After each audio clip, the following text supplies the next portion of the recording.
Breaking చూస్తున్నాం. Kaveri travels బస్సుకు పెను ప్రమాదం తప్పింది. కర్నూలు శివారు టిట్కో హౌస్ సమీపంలో కావేరీ ట్రావెల్స్ బస్సు అదుపు తప్పింది.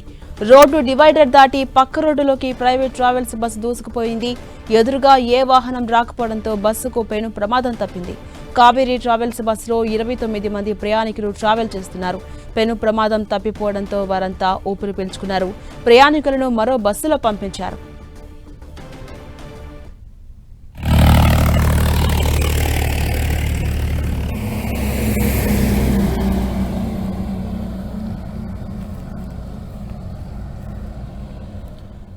కావేరీ ట్రావెల్స్ బస్సుకు పెను ప్రమాదం తప్పింది. కర్నూలు శివారు టిట్కో హౌస్ సమీపంలో కావేరీ ట్రావెల్స్ బస్సు ఒక్కసారిగా అదుపు తప్పింది.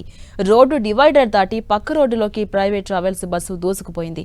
ఎదురుగా ఏ వాహనం రాకపోవడంతో బస్సుకు పెను ప్రమాదం తప్పింది. కావేరీ ట్రావెల్స్ బస్సులో మొత్తం 29 మంది ప్రయాణికులు ట్రావెల్ చేస్తున్నారు.